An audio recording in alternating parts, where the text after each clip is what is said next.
انشاءاللہ نماز ہن کرو پابندی، اگر پابندی کران چھ تر کو شکر، اور اگر کوتاہی سے کوتاہی دور کر.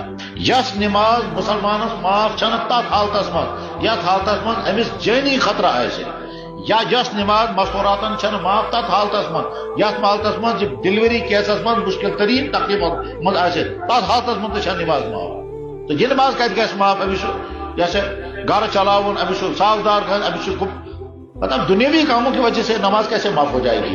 جو نماز معاف نہیں ہو رہی ہے عورت کو اس وقت جب وہ ڈلیوری کی خطرناک ترین تکلیف میں ہے، اس وقت بھی جو نماز معاف نہیں ہو رہی ہے. جو نماز مردوں کو میدان جنگ میں جہاں گولیوں، بارش کی طرح سے گولیاں برس رہی ہوں گی، وہاں جو نماز معاف نہیں ہو رہی ہے، وہ نماز کہاں معاف ہو جائے گی؟ زمینداری کی وجہ سے، تو ملازمت کی وجہ سے، تو کھیل تماشوں کی وجہ سے کیسے معاف ہو جائے گا؟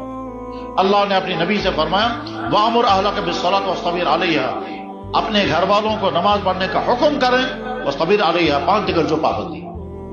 جب اللہ تعالیٰ پر نبی سے بس فرما نماز کی پابندی خود کرو اور گھر والوں کو، سو مسلمان گھر یا اپنے نماز کوتاہی کا ساتھ چاہے سو کرن پر سدھار. اس ارادہ کرو سہری اگر نماز پابندی چاہ الحمدللہ، اور اگر کوتاہی کرو دور. میرے بھائیو، قرآن کریم میں ماشاء اللہ تعالیٰ بیان فرماوا یم ٹمپریری نمازی ہے، آپ کو بالکل ہی تارک نماز، بیا گو یم ٹمپریری وقتی نمازی، اک دو فرق اک دو نکی، اک ٹائم فرق اک ٹائم نکی، اک دو فرق پانچ نماز بیک دو زی. تمہر متعلق اللہ تعالیٰ فرمان فوائل للمصلین الذین هم عن صلاتهم ساہون، برباد ہو جائیں وہ نمازی جو نمازوں میں ساہو کرتے ہیں.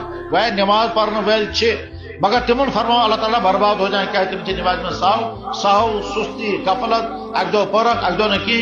جب سرے سے کوئی نہیں پڑے گا اس کے لیے اللہ تعالیٰ کا حکم کیا ہو؟ ارادہ کرو نماز کرو پابندی.